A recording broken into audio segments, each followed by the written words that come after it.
Hello friends, जय माता दी। कैसे हैं आप सब? दोस्तों, मार्गशीर्ष अमावस्या है, यानी कि अगहन अमावस्या बहुत ही अद्भुत और बहुत ही शुभ संयोगों में आई है। लेकिन साथ साथ सूर्य ग्रहण लग रहा है। शनिवार अमावस्या होने पर जब सूर्य ग्रहण लगता है तो थोड़ा खतरनाक हो सकता है अपने आप में। शनिवार के दिन अमावस्या पड़ना वैसे अत्यंत शुभ माना जाता है, लेकिन जब सूर्य ग्रहण का योग बनता है तो ये थोड़ा कठिन हो जाता है। ऐसे में सभी को छोटे छोटे उपाय ज़रूर करने चाहिए। बहुत सारे मैं उपाय बताती जा रही हूँ। शनि की दृष्टि और दशा को दोनों को शुभ नहीं माना गया है। न्याय के देवता हैं, कर्मफल दाता हैं, दंड अधिकारी हैं और साथ ही साथ परिश्रम के कारक भी हैं। और जब शनिदेव प्रसन्न होते हैं तो अपने उपासकों को रंक से राजा बना देते हैं, और वहीं जो अनीतिपूर्ण काम करते हैं, अन्यायपूर्ण काम करते हैं, तो शनिदेव की नज़र टेढ़ी हो जाती है और वह मनुष्य राजा से रंक बन जाता है। दोस्तों, इस प्रकार से अभी वर्तमान समय में मिथुन राशि है, तुला राशि, इस पर शनि की ढैया चल रही है, और धनु, मकर और कुंभ राशि पर शनि की 7.5 चल रही है।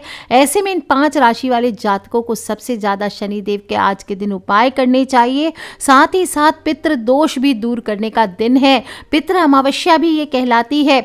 मार्गशीर्ष माह की अमावस्या है, 3 दिसंबर को शुरू हो चुकी है 4:55 पर, और इसका समापन आज दोपहर को 1:12 पर हो जाएगा। और उदया तिथि शनिवार को होने के कारण इसकी अमावस्या को ही पूजा यानी स्नान दान की अमावस्या आज ही के दिन मनाई जा रही है। और साथ ही साथ सूर्य ग्रहण लग रहा है सुबह 10:59 से लेकर 3:07 पर समाप्त होने वाला है। अतः सभी को इस दिन जो भी पूजन है सूर्य देवता की हुई या फिर आपको शनि देव का पूजन हुआ, ये ज़रूर करना चाहिए। दोस्तों, सूर्य ग्रहण के दौरान सूर्य पीड़ित हो जाते हैं, जिस कारण सूर्य की शुभता में कमी आती है। इसलिए जो भी ग्रहण काल होता है इसमें शुभ कार्य, पूजा पाठ ये वर्जित माने गए हैं। और सभी जगह जहाँ जहाँ सूर्य ग्रहण लग रहा है, जैसे अंटार्कटिका हुआ, दक्षिण अफ्रीका हुआ, साउथ अफ्रीका, ऑस्ट्रेलिया है, साउथ अमेरिका है, इन जगहों पर आपको ध्यान रखना चाहिए कि सूतक काल 12 घंटे पहले लग गया, और ग्रहण के दौरान कुछ भी आपको टच नहीं करना है। सभी भोजन पानी में तुलसी पत्र आदि डाल करके रख दीजिए। और ये जो सूर्य ग्रहण है ये वृश्चिक राशि और अनुराधा नक्षत्र में लग रहा है, तो इस तरह से वृश्चिक राशि वाले और अनुराधा नक्षत्र वाले जातकों को इस सूर्य ग्रहण के प्रभाव से सबसे ज़्यादा सावधानी रखनी होगी। बहुत ध्यानपूर्वक कोई भी कार्य को करें और कोई भी शुभ कार्य आज के दिन नहीं करना है। बाकी पूजा पाठ नॉर्मल चलेंगे। मार्गशीर्ष अमावस्या है तो पितृ अमावस्या भी कहलाती है। सभी अमावस्याओं में बहुत बहुत महत्वपूर्ण मानी गई है, और ये अमावस्या माता लक्ष्मी को भी विशेष रूप से प्रिय है। तो सुबह सुबह गंगा जी हो, कोई भी तीर्थों में आपको स्नान करना चाहिए। और जो लोग भी व्रत आदि करना चाहते हैं व्रत आदि रख सकते हैं, और नहीं तो स्नान और दान की अमावस्या कहलाती है। स्नान करके दान पुण्य पूजा पाठ आदि आपको करने चाहिए। क्या करना है आपको इस दिन? जो लोग भी पूजन करना चाहते हैं पितृ का, सबसे पहले पूजन करें। स्नान आदि करके आप कोई भी तीर्थों में 1 लोटा जल सूर्य देव को तो अर्पित करेंगे ही, साथ ही साथ उसी लोटे में जल लेकर के दक्षिण मुखी हो जाइए और ओम सर्वेभ्यो पितृभ्यो नमो नमः ये बोलते हुए पितृ के निमित्त आपको जल अर्पित करना चाहिए। बाकी जो लोग तर्पण आदि पंडित जी के द्वारा या खुद से कर सकते हैं, उन्हें तर्पण आदि भी करना चाहिए। और इस दिन पितृ के कार्य से पूर्वजों के निमित्त पूजन स्नान करते तो हैं ही, साथ ही साथ पूजा और उपवास करते तो पितृगण के साथ साथ ब्रह्मा, इंद्र, रुद्र, सूर्य, अग्नि और समस्त भूत प्राणियों को भी तृप्ति मिलती है। पितृदोष से मनुष्य को छुटकारा मिलता है। संतानहीन योग हो तो उससे छुटकारा मिलता है। राहु दोष हो तो उससे छुटकारा मिलता है, और मनोवांछित फलों की प्राप्ति होती है। इस दिन आपको पितृ पूजन करने के बाद अपने घर के मंदिर में जो भी आपके इष्ट हों उनकी पूजन करनी चाहिए। पूजा नियम अनुसार श्री कृष्ण भगवान, माता लक्ष्मी और शनि देव का संयुक्त रूप से आज के दिन पूजन करना चाहिए। तिल के तेल का दीपक करें, चंदन का धूप करें, और पीपल के पत्ते पर स्वास्तिक बना करके आपको चढ़ा सकते हैं। शनिश्चरी अमावस्या है तो शनिदेव अपने भक्तों पर विशेष कृपा बरसाते हैं, तो आप शनि मंदिर जाकर तेल चढ़ा सकते तो वो कीजिए, नहीं तो घर में ही छाया दान करना चाहिए। छायादान कैसे किया जाता है, थोड़े से एक कटोरी में सरसों का तेल ले लीजिए और उसमें अपनी छाया देख करके पूरे आप घर में घुमा करके सभी मेंबर्स एक ही कटोरी में अपनी छाया देख सकते हैं। कांसे की या स्टील की कटोरी में आपको सरसों का तेल लेना है और इसके बाद उसमें छाया देख करके या तो डाकोत को दान कर देना है, या फिर आप चाहें तो कहीं शनि मंदिर में चढ़ा सकते हैं, किसी को दान कर सकते हैं, या फिर अपने घर के सामने जो जगह है, स्थान है, वहाँ पर खाली ज़मीन पर ईशान कोण की तरफ एक पत्थर रख करके उस पर आपको डाल देना चाहिए। जो लोग भी पूजन करेंगे तो लक्ष्मी पूजन में ओम श्रीम ह्रीम क्लीम मायापुर्यै नमः, कृष्ण पूजन के लिए ओम क्लीम कमलानाथाय नमः, शनि पूजन के लिए शम शनिश्चराय कर्म कृते नमः, इस मंत्र का आपको जप करना चाहिए। और राहु दोष से मुक्ति के लिए मैंने लास्ट वीडियो में 4 सिक्के का उपाय बताया है, काले कपड़े में बांध के, वो उपाय आप कर लीजिए। और पहले भी मैंने आपको कटहल का एक उपाय बताया है, जो लोग चाहें तो वो कटहल का उपाय आज कर सकते हैं। और गौ माता को आज गुड़ की रोटी ज़रूर खिलानी चाहिए। मीठी रोटी बना लीजिए, रोटी के ऊपर गुड़ और थोड़ा सा सरसों का तेल लगा करके, चाहे तो काली गौ को या काले कुत्ते को आप खिलाइए, ये भी बहुत अच्छा होता है। और आज के दिन जब शनिदेव की आप पूजा करेंगे तो आप शनिदेव पर कड़वा तेल यानी कि सरसों का तेल चढ़ाकर काली उड़द, काले तिल, लोहा, काला कपड़ा, नीला पुष्प आदर आदि चढ़ाकर शनिदेव का जो पौराणिक मंत्र है ओम नीलांजन समाभासम रविपुत्रम यमाग्रजम छाया मार्तंड संभूतम नमामि शनैश्वरम, इस मंत्र का ज़्यादा से ज़्यादा जप करते रहिए। हर अमावस्या के दिन आपको पीपल के पेड़ के नीचे भी कड़वा तेल का दिया जलाना चाहिए। इससे भी शनि देव हो, पितृदेव हो, सभी देवी देवता प्रसन्न होते हैं। और यदि आपके घर में आर्थिक समस्या है, पैसों की कमी है, तो दरिद्रता को दूर करने के लिए आज शनि देव को आप सरसों का तेल अर्पित करें और शाम के समय काले तिल और काले वस्त्रों का दान करें। काले कपड़े में कुछ सिक्के रख करके आपको दान करना चाहिए और साथ ही साथ आपको दीप दान ज़रूर करना चाहिए। अमावस्या की तिथि है और शाम के समय दीपदान करें। दीपदान क्या होता है, बहुत सारे लोग कंफ्यूज होते हैं कि क्या होता है दीपदान, कैसे करें दीपदान, कहाँ करना चाहिए। तो आपको बता दूं, किसी दीपक को जलाकर देव स्थान पर रख कर आना या उन्हें नदी में प्रवाहित करना, इसको ही हम दीपदान कहते हैं और ये प्रभु के समक्ष निवेदन प्रकट करने का एक तरीका होता है।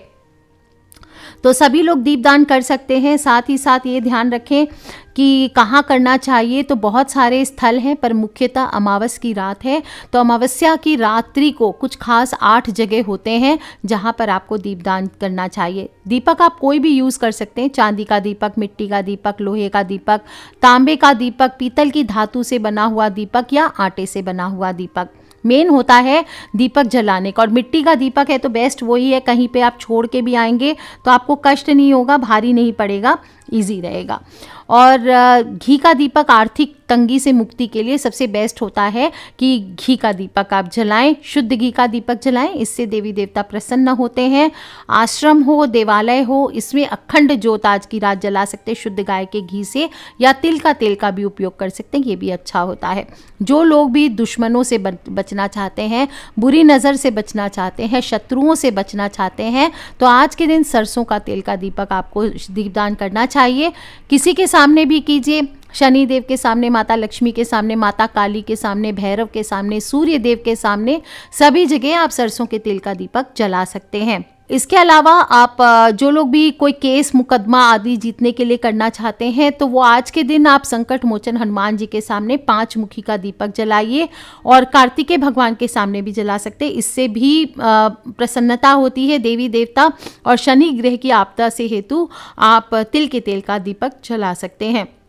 जो लोग भी गणेश जी के सामने विघ्न बाधाओं के लिए करना चाहते हैं, उन्हें 3 बत्तियों वाला दीपक आज के दिन गणेश जी के सामने जलाना चाहिए। और माता लक्ष्मी की कृपा बनी रहे, इसके लिए 7 मुख वाला दीपक आप जला सकते हैं। शिव जी को प्रसन्न करने के लिए सरसों के तेल का या घी का 8 या 12 मुख वाला दीपक जला सकते हैं। और भगवान विष्णु को प्रसन्न करने के लिए 16 मुखी दीपक आपको जलाना चाहिए। जो भी विष्णु भगवान के दशावतार की पूजा करना चाहते हैं, उनके हेतु आपको 10 मुख वाला दीपक जलाना चाहिए। और जो लोग भी सिद्धियों की प्राप्ति करना चाहते हैं, ज्ञान की प्राप्ति करना चाहते हैं, उनको एक गहरा और गोल दीपक, बड़ा सा गोल दीपक जलाना चाहिए। और विशेष रूप से शत्रुओं से बचने के लिए, किसी भी आपत्ति के निवारण के लिए मध्य से ऊपर की ओर उठे हुए दीपक का प्रयोग करना चाहिए। दोस्तों, दीपदान क्यों करना चाहिए? इसके बहुत सारे रीज़न होते हैं। एक तो अकाल मृत्यु से बचाव होता है, लंबी आयु की मनोकामना पूर्ण होती है, जो आपके घर के मृतक हैं उनको सद्गति प्राप्त होती है, भगवान विष्णु और माता लक्ष्मी आपके इष्ट प्रसन्न होते हैं, यम हो, शनि हो, राहु केतु हो, इनके बुरे प्रभाव से बचाव होता है, सभी तरह की अला बला हो, गृह कलह हो, संकट हो, किया धरा हो, वो सभी से दीपदान हेल्प करता है। और कहते हैं जीवन से अंधकार मिटे और उजाला आए, इसलिए भी दीपदान करते हैं। मोक्ष प्राप्ति हो, मांगलिक कार्यों में सफलता हो, घर में धन समृद्धि बनी रहे, इसलिए आपको दीपदान जरूर करना चाहिए। तो कौन सी 8 जगह है जहां पर हम दीपदान करेंगे? प्रथम दीपदान करेंगे घर में देवता के मंदिर में। किसी भी दीपक को ले लीजिए, मिट्टी का दिया हो, उसमें तेल डाल करके मंदिर ले जाकर उसे जला सकते हैं। दीपों की संख्या और बत्ती अगर मनोकामना अनुसार है, तो मैंने ऊपर बताया कौन सी मनोकामना के लिए कौन से देवता के आगे कितनी बाती का करना है, उस अनुसार आप कर सकते हैं। और ध्यान रखना है, जब भी देवता के आगे दीपक जलाएंगे तो सीधा भूमि पर नहीं रखना चाहिए, उसे सप्त धान या चावल के ऊपर ही रखना चाहिए। भूमि पर रखने से भूमि को आघात लगता है। और समुद्र सहित पृथ्वी दान और बछड़ों सहित दूध वाली जो करोड़ों गायों के दान का फल होता है, वो मिलता है जो विष्णु भगवान के मंदिर के ऊपर शिखर पर दीप दान करते हैं। कहते हैं उसके 16वें अंश का 1 अंश के बराबर भी नहीं होता है। इसलिए शिखर या हरि मंदिर में, कोई भी मंदिर के शिखर पर दीपदान करने से शत कुल का उद्धार होता है। कुछ ना हो, घर के मंदिर में ही कीजिए। दूसरा दीपदान, दक्षिणावर्ती शंख अगर आपने स्थापित किया है तो उसके सामने करना चाहिए, या कोई भी लक्ष्मी कारक वस्तुएं जो वो तांत्रिक चीज़ें होती है, हत्ता जोड़ी हुआ, गोमती चक्र हुआ, इनके सामने आपको करना चाहिए। और कहा गया है, गायन करने योग्य श्रुतियों में मैं बृहत साम और छंदों में मैं गायत्री छंद हूँ, महीनों में मार्गशीर्ष और ऋतुओं में बसंत हूँ। अतः इस महीने में भगवान श्री कृष्ण की उपासना की बड़ी महिमा है। और जो भी मनुष्य जीवन में हर प्रकार की सफलता चाहता है, हर संकट से बाहर निकलता चाहता है, तो भगवान श्री हरि कहते हैं कि इस मास में दक्षिणावर्ती शंख को पांचजन्य शंख समझकर जो पूजन करता है, उसकी मैं समस्त इच्छाएं पूर्ण करता हूँ। और इस दौरान आपको दक्षिणावर्ती शंख के सामने उसका पूजन करके आपको एक दीपदान जरूर करना चाहिए। फिर ध्यान रखना है, तीसरा दीपदान जो है वो किसी विद्वान ब्राह्मण के घर में, किसी देव भूमि, अगर कोई आपके लोकल एरिया में कोई देव भूमि है तो वहाँ पे करना चाहिए। चौथा दीपदान आपको नदी के किनारे करना चाहिए। आटे का छोटा सा दीपक बना लीजिए, उसमें थोड़ा सा तेल या घी डाल लीजिए, पतली सी रुई की बाती डाल दीजिए, थोड़ा सा कपूर डाल दीजिए और उसे पीपल या बड़ के पत्तों पर नदी में प्रवाहित करना चाहिए। और इस प्रकार से जो लोग इस माह में नदियों के आसपास भी देखते होंगे बहुत सारे दीप बुझ जाते हैं, मंदिरों में जाते हैं वहाँ पे दीपक बुझ जाते हैं, दूसरे लोग जो जला कर आते हैं वो जाने के बाद हवा के वेग से बुझ जाते हैं। तो ऐसे में जो दूसरों के रखे हुए दीपों को प्रज्वलित करता है, उन्हें कभी भी नरक नहीं भोगना पड़ता है। दूसरे के रखे हुए दीपक को प्रज्वलित करके दुर्लभ मनुष्य जन्म लाभ लिया था एक चूहे ने भी, कहा जाता है। इसलिए दूसरों का दिया जलाना चाहिए इस दिन, ये भी बहुत लाभकारी होता है। 5वां दिया आपको दुर्गम स्थान पे जलाना है, भूमि के ऊपर धान रख दीजिए थोड़ा सा। और दुर्गम स्थान अथवा भूमि पर दीपदान करने से मनुष्य नरक जाने से बच जाता है। कीट और कांटों से भरी जो दुर्गम रास्ते होते हैं, ऊंची नीची भूमि होती है, वहां पर दीपदान करने वाला व्यक्ति नरक में नहीं जाता है। 6ठा दीपक दक्षिण दिशा में पितृ के नाम का, जो लोग भी विशेष रूप से पितृ दोष से पीड़ित हैं उन्हें दक्षिण दिशा में दीपक जलाना चाहिए। और दीपदान के लिए सूर्यास्त के बाद घर में दक्षिण दिशा में तिल के तेल के हो सके तो 16 दीपक जलाइए और नहीं तो सिर्फ एक ही जलाइए, इससे भी घर में सुख समृद्धि आती है। इसमें कपूर ज़रूर डालें थोड़ा सा, और जो भी मनुष्य इस दिन कपूर जलाता है उसके जीवन से देव दोष और पितृ दोष दोनों समाप्त होते हैं। 7वां दीपक तुलसी, पीपल, बरगद, शमी, जो भी आपके घर पे विशेष पौधे हैं उनके वृक्ष में आपको दिन में जल चढ़ाना चाहिए और शाम को आपको यहाँ पर दीपदान करना चाहिए। इससे भी आपको जीवन में पितृ दोष से राहत मिलती है।